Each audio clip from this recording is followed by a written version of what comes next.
अज़बिल्लाहिमिनश्शैतानिर्रजीम बिस्मिल्लाहिर्रहमानिर्रहीम रब्बिश रह ली सदरी वयस्सिर ली अमरी वाहलुल उक़दतम मिन लिसानी यफ़क़हू क़ौली ला इलाहा इल्ला अंता सुब्हानका इन्नी कुन्तु मिनज़ ज़ालिमीन। उम्मीद करता हूँ कि आप लोग सब खैर खैरियत से होंगे। अल्लाह ताला से दुआ है कि हमें इन टफ टाइम्स के अंदर खैर खैरियत से रखे। और आप लोग भी ज़रूर दुआ कीजिएगा, जनरली सब इंसानों के लिए भी, और ख़ास तौर पे मेरे लिए भी। हमने अपने पिछले लेक्चर में डेटाबेस मैनेजमेंट या डेटा रिसोर्स मैनेजमेंट का थ्योरेटिकल पार्ट पढ़ा था। आज हम उस सारा थ्योरेटिकल पार्ट की इम्प्लीमेंटेशन जो है उसको सीखेंगे। Today's learning objective obviously would be how to store data efficiently, which saves us space and also increases the retrieval time। जी, तो प्रैक्टिकल एग्जांपल की तरफ चलते हैं। Consider that we have hospitals database in front of you. इसमें आप देख रहे हैं कि we have patients ID, and then we have the patients name, date of birth, gender, phone number, doctors ID, जिन डॉक्टर से वो पेशेंट जो है कंसल्ट कर रहे हैं उनका आईडी, उनका डॉक्टर का नाम और उनका रूम नंबर। ये सारा हमारे पास एक डेटाबेस है, इसको कंसिडर करते हैं एज एन एग्जांपल, इसको लेके चलते हैं। सबसे पहले तो आप लोगों से मैं ये पूछूंगा, आप लोग अगर एक मोमेंट के लिए यहाँ पर वीडियो को पॉज कर सकते हैं and ask yourself this question कि इस डेटाबेस में आपको कोई प्रॉब्लम नजर आ रही है? जी, and if you guess that right, तो यहाँ पर आपको इसमें डेटा रिडंडेंसी की प्रॉब्लम आपको नजर आ रही होगी। जैसे कि हमने लास्ट क्लास में थ्योरेटिकली डिस्कस किया था, दैट वी सी कि इसमें कुछ डेटा जो है वो बार बार हम लोग स्टोर कर रहे हैं। जिस तरह यहाँ पर डॉक्टर हाइट का नाम है, वो बार बार स्टोर हो रहा है, उनकी आईडी बार बार स्टोर हो रही है, और उनका रूम नंबर जो है वो बार बार स्टोर हो रहा है। ये एक ऐसी इंफॉर्मेशन है जो हम बार बार जिसको स्टोर कर रहे हैं, and it is wasting our space. इस इंफॉर्मेशन को हमें बार बार स्टोर करने की जरूरत नहीं है। Just storing it once is good enough to help us. तो अब इस प्रॉब्लम को हम सॉल्व कैसे करेंगे? इसको समझने के लिए आपको एक और चीज की समझ, अगर आप कर लें समझ, तो वो आपको और भी ज्यादा हेल्प करेगा इन डिजाइनिंग डेटाबेसेस। तो जब भी एक एक सॉफ्टवेयर इंजीनियरिंग जब आप पढ़े होते हो और आप डेटाबेस डिजाइनिंग की बात वहां पर होती है, तो सबसे पहले डेटाबेस डिजाइनिंग जो है उसको सिखाने के लिए एक डायग्राम सिखाया जाता है जिसको बोलते हैं ईआर डायग्राम, यानी कि एंटिटी रिलेशनशिप डायग्राम। तो उसमें जब भी आप किसी ऑर्गेनाइजेशन में जाते हो एज अ सॉफ्टवेयर इंजीनियर, और वहाँ की आप डिजाइनिंग कर रहे होते हो, उनकी ऑटोमेशन कर रहे होते हो, और उनके सारे जो ऑन पेपर काम और रिकॉर्ड है, जब उसको आप ऑटोमेट करने के लिए काम कर रहे होते हो, उनके साथ उनका एनालिसिस कर रहे होते हो, डिजाइन कर रहे होते हो, मीटिंग्स चल रही होती हैं, तो इन सब में एक स्टेप और एक स्टेज ये होती है कि आपने उनका डेटाबेस जो है वो बड़े अच्छे से आपने खूबसूरती से आपने डिजाइन करना होता है। वो सब खूबसूरती का जो मैंने वर्ड यूज किया, वो सब खूबसूरती वो है जो हम पिछली क्लास में पढ़ चुके हुए हैं कि खूबसूरत डेटाबेस क्या होता है। तो इस वक्त जब आप डेटाबेस डिजाइन करते हो थ्रू इंटरव्यूज और थ्रू रिकॉर्ड्स, जब आप उनके देखते हो, रजिस्टर्स खोल के देखते हो, तो सबसे पहले आप क्या करते हो कि उसका एक ईआर डायग्राम बनाते हो। एंड आउट ऑफ प्रैक्टिस आप ऑन पेपर इतना दफा ये डायग्राम बना चुके होते हो कि फिर बाद में later on at a later experience stage, ये जब भी आप किसी का डेटाबेस देखते हो तो ये ईआर डायग्राम ऑटोमेटिकली आपके दिमाग में बननी शुरू हो जाती है।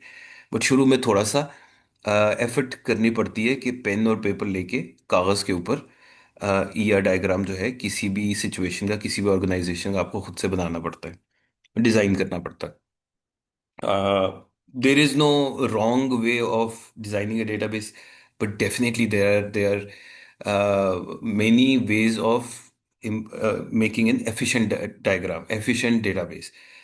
आप उसमें ज़्यादा से ज़्यादा एफिशिएंसी लेकर आ सकते हैं depending on how intelligently you have design the database. तो होता क्या है कि आप एक सिनेरियो के अंदर सबसे पहले तो सारी एंटिटीज आइडेंटिफाई करते हैं, that is the first step. चार पांच स्टेप्स होते हैं इसके। अब हम आप हमारे ओरिजिनल हॉस्पिटल डेटाबेस की अगर आप एग्जांपल को देखोगे, तो उसके अंदर थोड़ी देर वीडियो को पॉज कीजिएगा और अपने आप से खुद ये सवाल पूछिएगा, सोचिएगा, just give your self 10-15 seconds के इस डेटाबेस में से आपको कितनी एंटिटीज नजर आ रही हैं? जी, you have thought exactly right. इसमें दो एंटिटीज हैं, एक इसमें पेशेंट है और एक इसमें डॉक्टर है। हमने बहुत सी लिमिटेड सा एक सिनेरियो लिया हुआ है हॉस्पिटल का, but obviously if you designing a database of a hospital तो उसमें तीन चार और एंटिटीज भी निकल आएंगी, लेकिन वो सिस्टम बहुत ज़्यादा बड़ा और कॉम्प्लेक्स हो जाएगा। तो हमने फॉर एग्जाम्पल से सिर्फ एक छोटा सा लिया हुआ है जिसमें एक हॉस्पिटल के अंदर सिर्फ दो ही एंटिटीज है। सो वन इज, जो कि डेटाबेस से नजर आ रहा है, इसके एक पेशेंट है और एक डॉक्टर है, राइट। तो आप सबसे पहले क्या करते हैं कि after identifying entities in a system, आप उन एंटिटीज को you right it down on the paper in your diagram inside a rectangle. तो ये पेशेंट और ये डॉक्टर, ये दो आपने एंटिटीज लिख ली, this is the first step. इसकी कलर कोडिंग इतनी नहीं होती, या डायग्राम की होती नहीं है एक्चुअली, ये मैंने सिर्फ आप लोगों के लिए इसमें कलर कोड किया हुआ है सो दैट विजुअली आप लोगों को इजीली आइडेंटिफाई हो जाए कि ये दो एंटिटीज हैं। नंबर टू स्टेप, कि आप हर एंटिटी की जो है वो एट्रीब्यूट्स आइडेंटिफाई करते हो related to that system. Coming back to our database को देखिएगा, इधर एक सेकेंड होल्ड करके, पॉज करके अगर आप वापस जाए, आपके पास साथ में वो भी खुली होगी, मेरी प्रेजेंटेशन खुली होगी जो कि अपलोडेड है ऑन LMS। वहाँ से आप डाउनलोड करके साथ साथ आई एम श्योर उसको भी आप खोल लें। वहाँ पर आप वापस जाएं, यहाँ पर मैं वापस नहीं जा रहा बिकॉज ये इसके लिए थोड़ा सा ऐसे करना पड़ेगा। तो उसमें आप जाएं और उसमें जाके देखें कि पेशेंट की कौन कौन से एट्रीब्यूट्स हैं। जी, वेरी राइटली सेड, इसमें पेशेंट के एक एट्रीब्यूट है name, date of birth, gender, phone number, right. तो ये एज ए सेकंड स्टेप आपने हर एंटिटी के एट्रीब्यूट्स जो हैं वो आइडेंटिफाई करने होते हैं। हमारे पास तो टेबल में लिखे हुए हैं, लेकिन कभी कभी इस तरह टैबुलर फॉर्म में आपको डेटा मिलता नहीं है। ठीक है, तो वो आइडेंटिफाई करके आपने उनको ओवल्स के अंदर लिखना होता है, and you have to draw line between that oval to that entity. ठीक है, जिससे आपको यहाँ पर डायग्राम में नजर आ रहा है, ताकि हमें पता चले कि ये एट्रीब्यूट किस एंटिटी का है। एंड ऑब्वियसली एट्रीब्यूट्स तो बहुत सारे होते हैं रियल वर्ल्ड में, तो एक पेशेंट इज ह्यूमन बीइंग, उसके एट्रीब्यूट्स बहुत होंगे, बट हमने सिर्फ वो एट्रीब्यूट लेने हैं जिनकी यहाँ पर हमें ज़रूरत है स्टोर करने की data, which relates to the patients medical history, जो कि कहीं ना कहीं कभी भी ज़रूरत पड़ सकती है हॉस्पिटल को, डॉक्टर को उस डेटा की, वो यहाँ पर हम स्टोर कर लेंगे। सिमिलरली यहाँ पर डॉक्टर की थोड़ी सी मैंने लिमिटेड की हुई है just to make you understand कि डॉक्टर का एक नाम होगा, उसका एक रूम नंबर होगा, और उसकी एक आईडी होगी। और डॉक्टर की बहुत सी और चीज़ें भी हो सकती हैं, उसकी क्वालिफिकेशन, वो उसकी स्पेशलाइजेशन, उसकी एज। एज हमारी यहाँ पर एक्चुअली पेशेंट की भी हो सकती है, which is very important here in this scenario. एक और चीज़ आपने नोट की कि हर एंटिटी की एक आईडी ज़रूर बनती है, पेशेंट की भी एक आईडी है, डॉक्टर की भी एक आईडी है, which is called patient ID and doctor ID. ये आईडीज क्यों बनती है, ये हमें थोड़ा सा आगे जाके पता चलेगा, और आपकी भी इतनी ढेर सारी आईडीज क्यों बनी हुई है ये भी आपको अगले स्टेप में पता चलेगा। So the third step is कि आप हर एंटिटी का आपस में रिलेशनशिप डिटरमिन करते हैं। Since we have only two entities है, हम देखेंगे कि पेशेंट और डॉक्टर का क्या रिलेशन है, और अगर कोई रिलेशन है इनका आपस में, तो हम वहां पर एक एरो लगा देते हैं, arrow going from one entity to another entity. आप इसको बोथ वाइज डिफाइन कर सकते हैं, आप पेशेंट से डॉक्टर के रिलेशन भी बना सकते हैं और डॉक्टर से पेशेंट का रिलेशन भी बना सकते हैं, डजेंट रियली मैटर। उसको कुछ नाम देना ज़रूरी नहीं होता, बट आपको अपने दिमाग में उसको सोचना बहुत ज़रूरी होता है कि इनका पेशेंट डॉक्टर का रिलेशनशिप क्या है, कि पेशेंट कंसल्ट्स अ डॉक्टर। ठीक है, उससे फर्क नहीं पड़ता कि आप इसका जो एरो है वो किस साइड पे ड्रॉ कर रहे हो, बट ये एरो होना बहुत ज़रूरी है, इट शोज के दो एंटिटीज के दरम्यान में कोई आपस में उनका रिलेशनशिप है। फोर्थ स्टेप, जो कि एक इंपॉर्टेंट स्टेप है, फोर्थ स्टेप पे आप क्या करते हो, जिसको हम बोलते हैं कार्डिनैलिटी ऑफ द रिलेशनशिप, वो आप डिटरमिन करते हो।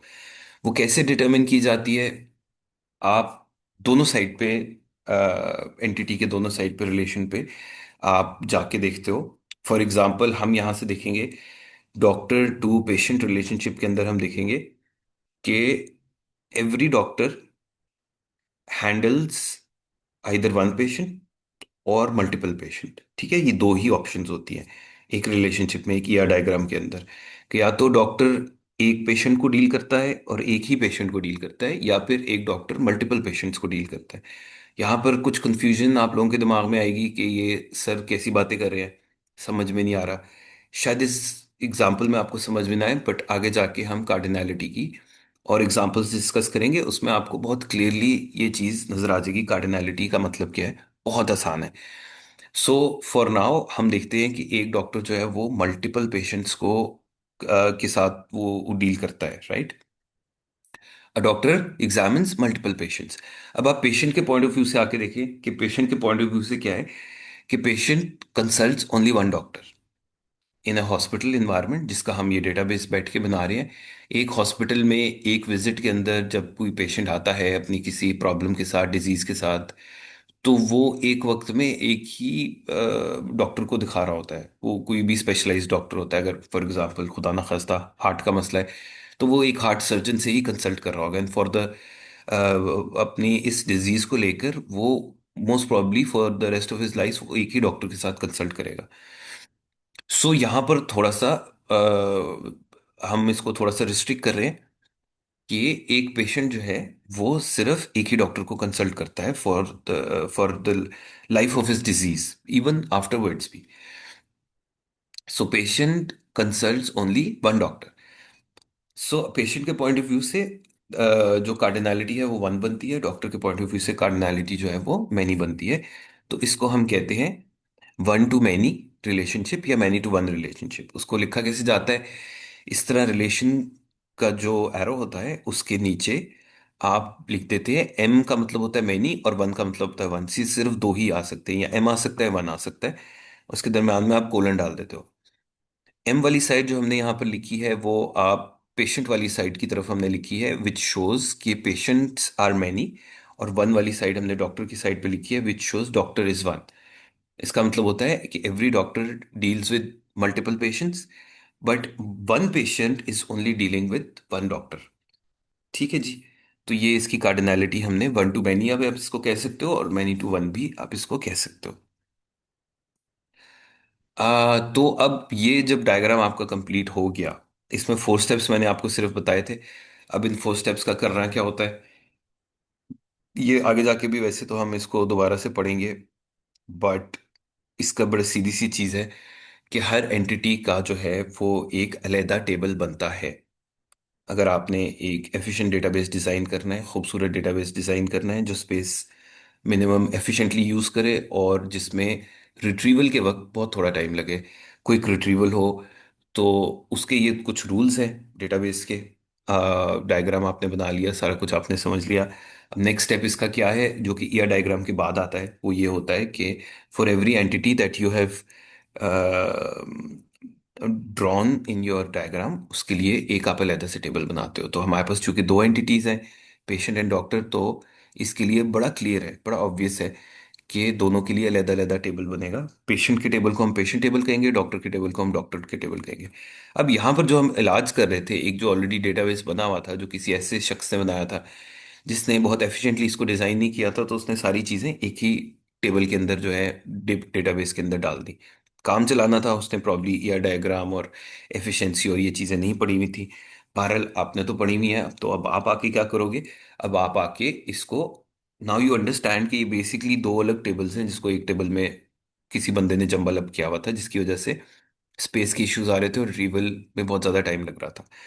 तो आप अब इसको अलहदा कर लोगे, पेशेंट का टेबल अलहदा हो जाएगा। ये जो आखिरी तीन कॉलम्स हैं, ये तीनों कॉलम्स डॉक्टर के हैं, वो तीनों कॉलम्स जो हैं उनके लिए आप अलहदा से टेबल बनाओगे, which is called the doctors table. उसमें डॉक्टर की आईडी स्टोर करोगे, डॉक्टर का नाम स्टोर।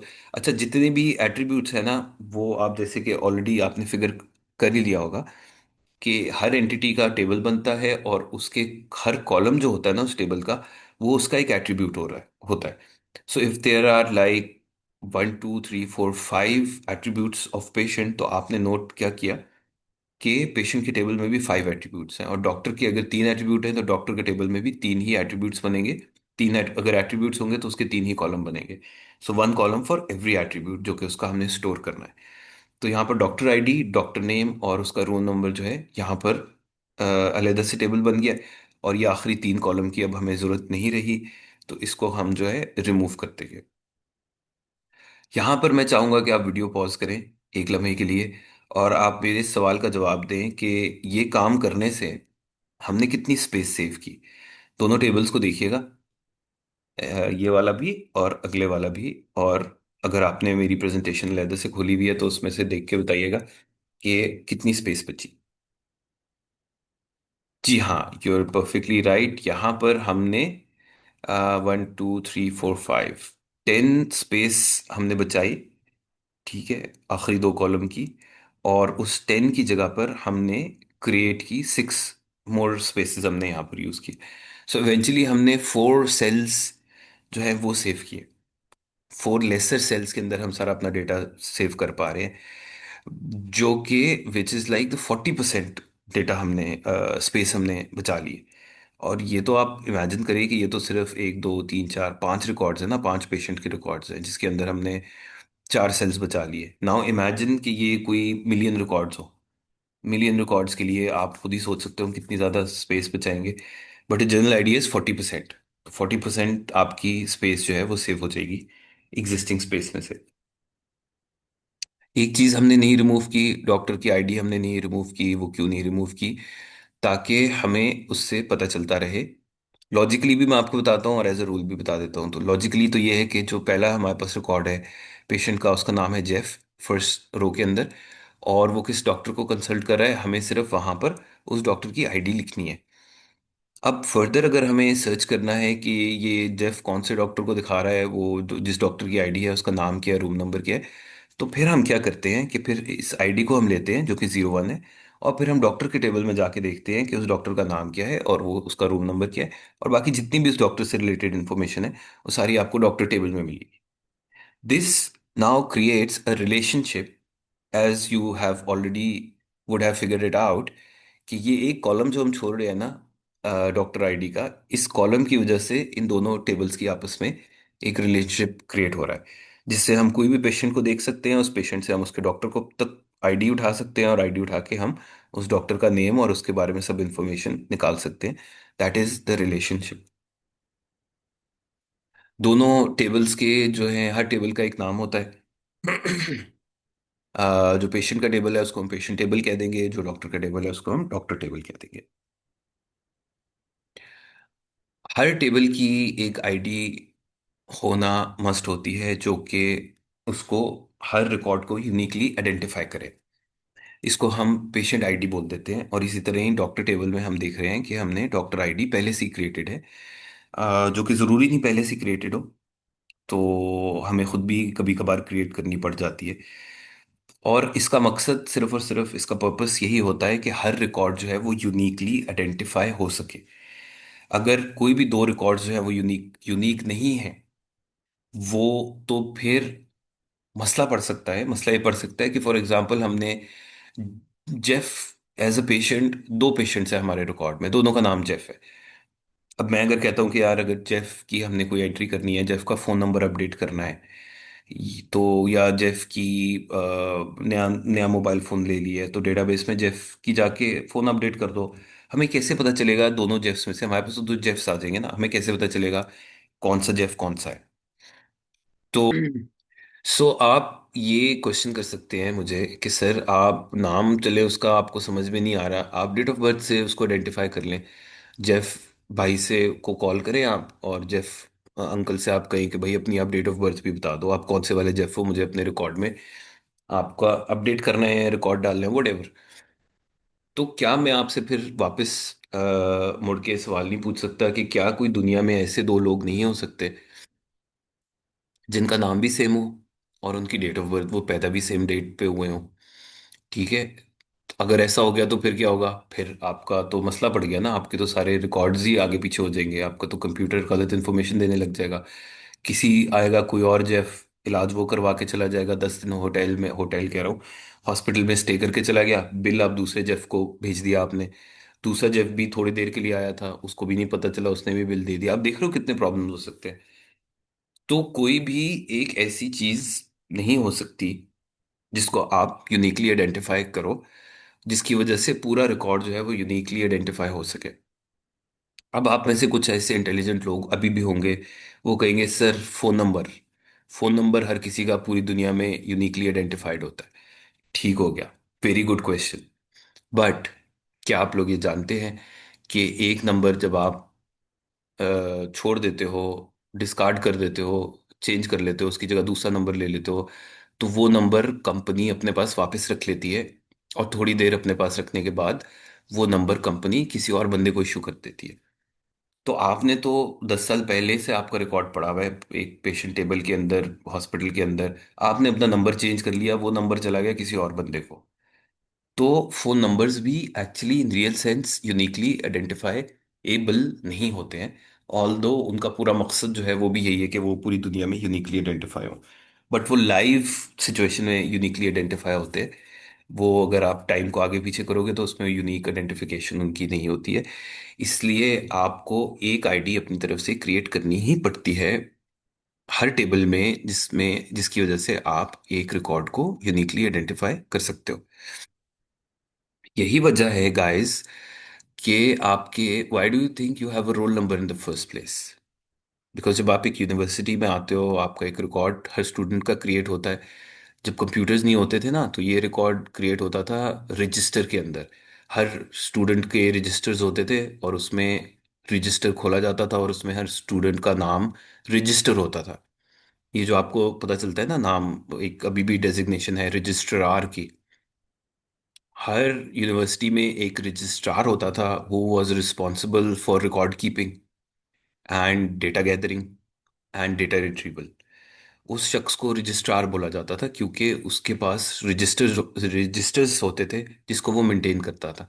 और हर आने वाले स्टूडेंट का नाम वो अपने एक फिजिकल रजिस्टर बड़ा सारा होता था, उसको खोलता था, उसमें अपने हाथ से हर स्टूडेंट का नाम, फोन नंबर, एड्रेस, उसकी डिग्री, जो कुछ भी आप लोगों की रजिस्टर्ड यहाँ पर होती है वो सारी उसको रजिस्टर करते होते थे।